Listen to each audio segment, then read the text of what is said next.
My name is Magda Stawarska. I was really interested in the fiber of the city and the architecture of the place, how sort of different time is layered. You can see traces of the past, how the shore has moved, but also, for example, even this foundation, how it's built on heritage plans. So you're really all the time aware of the time passing.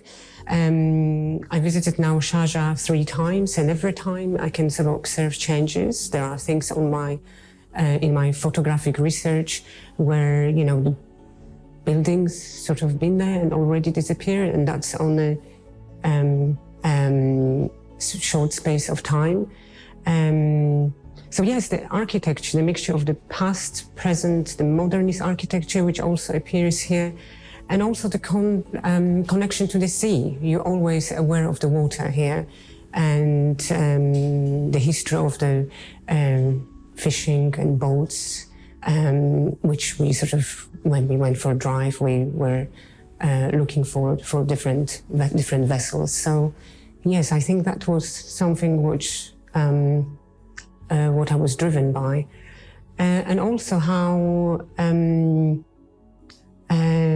people are coming and going. So there is, I think there is a sense of people adapting the city as their home, sometimes for periods of time, sometimes for longer, and people who, of course, lived here for generations. So I think there's sort of layers in all different aspects, was something which I think triggered my interest, and I thought that I can definitely, I would like to do a project which will be connected to this place.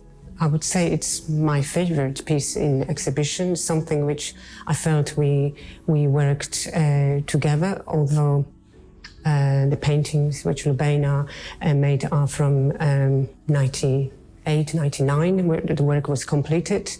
And so yes, it's definitely work which has got passage of time. There is a journey which is connected to various different places, journey. So as maybe, of course you know, but maybe audience know or will find out, Lubaina was born in Zanzibar and left Zanzibar as a 4-month baby.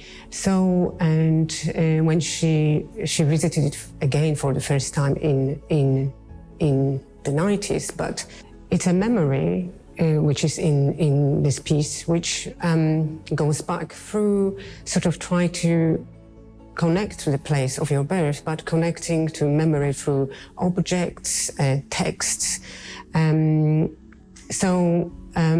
So that's sort of one layer, but another layer is also, I sort of felt through conversation when I was talking to Lubaina, I tried to revisit the time she was making this piece as well. What was her studio like? I know that she listened to music a lot and radio when she paints. So we listened through BBC archive to find programs which were from that period of time, and programs which were interesting to Lubaina as well. So we've got music by music from Zanzibar, but also female artists, some opera, program from BBC Radio 3, which is sort of a review of pieces of music. So it's, but also Lubaina's voice with another voice of our colleague who reads the text from a guidebook to Zanzibar from 1953, a book which was given by Lubaina's father to her mother when she was traveling to Zanzibar. So there is a certain amount in the text, although they are very locked in that 1950s time and colonial era, but there is a certain amount of care as well, because of course it was given by this man by Lubaina's father to mother to try to introduce her to the place and try to take care. There are texts which are talking about wearing hats in hot weather, you know, try to, so there is this care and protection in it as well. I think we enjoy the piece to be so the viewer to be able to move through the space. So you are pulled and captivated by the sound, but also by the paintings. So if you look at the space, there is no. Although there is a favorite space of mine where I think is the sound sounds the most perfect, but I really want people to sort of to move through the structure of the paintings, and sometimes be pulled by sound, and other times by vision, by looking. Although those paintings are abstracts, they refer to different sort of objects, and you can maybe find something which will give you a clue that that's what it is. So, and it's perfect for this space because, in here, the architecture, how the traditional architecture, how it's structured, it's sort of like a labyrinth and maze. So in a way, it sort of very much fits to what we're finding here in the city. Often, when I start my research, my methodology is to be sort of embodied myself in the city. I use materials, I use binaural microphones which are worn in my ears, so the sound which I record are very much from my own perspective. And I take footage with GoPro camera, which is set up for stills images. So again, my settings would be to take two stills every once a minute or so. So when I start, I try to be less in control of the process of recording, but also capturing material, visual material.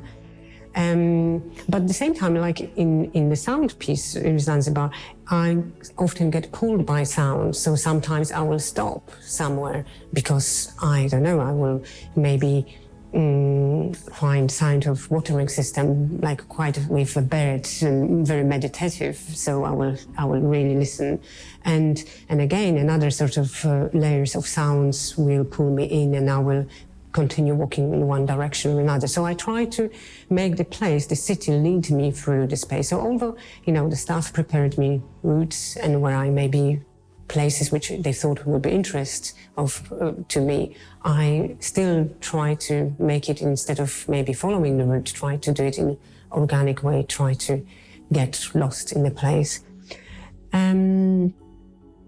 So that material later on, I made a sound composition which I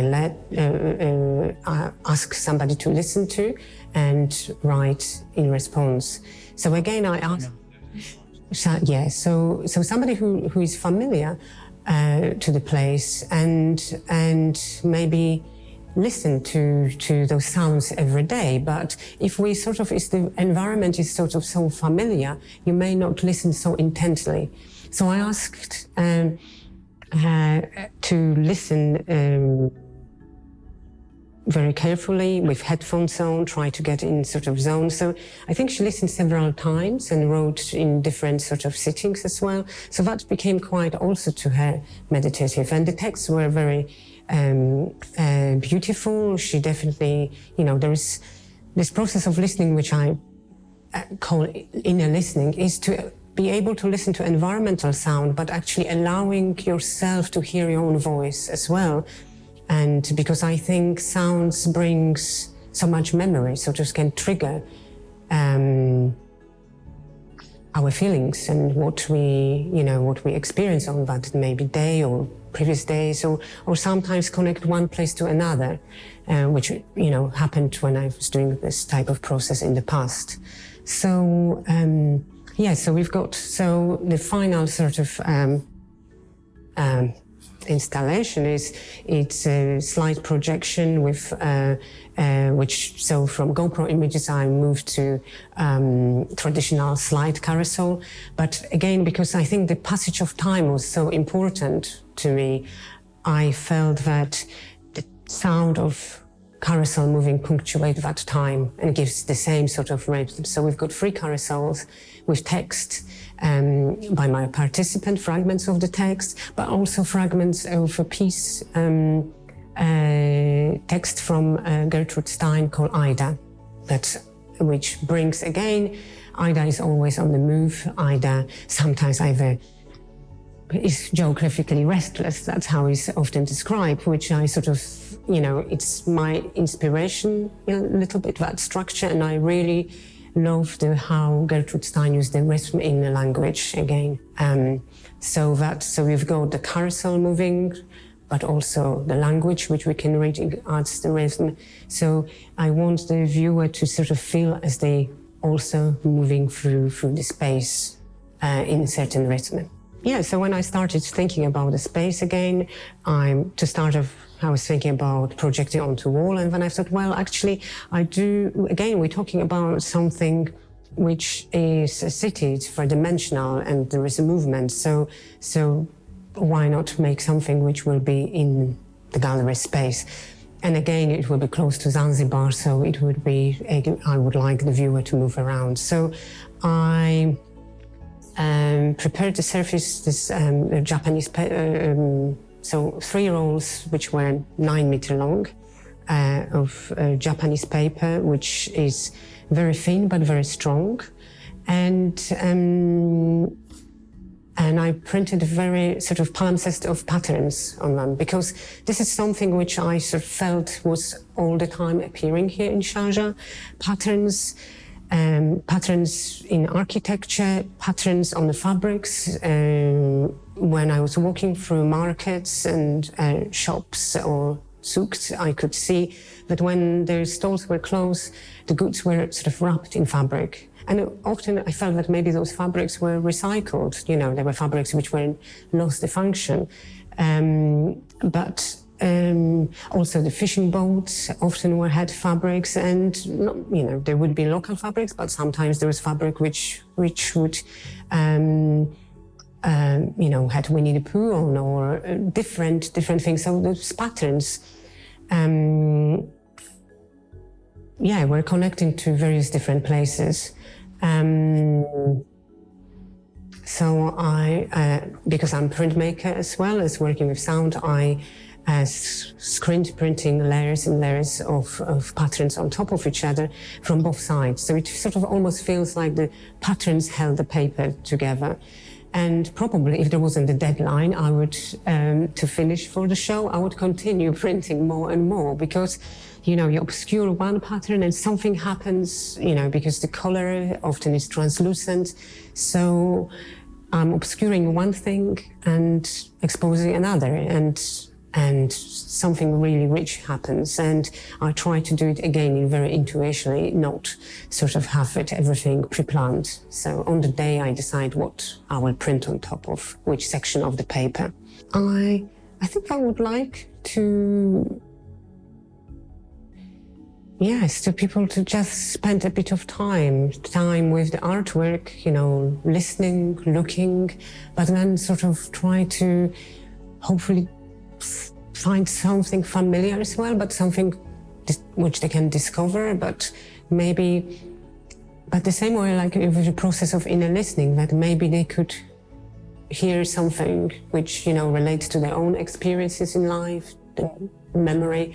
So I think I would like the viewer, the visitor, be as reflective as possible, and listen to their own sort of voice as well, and in that way sort of have a good time here.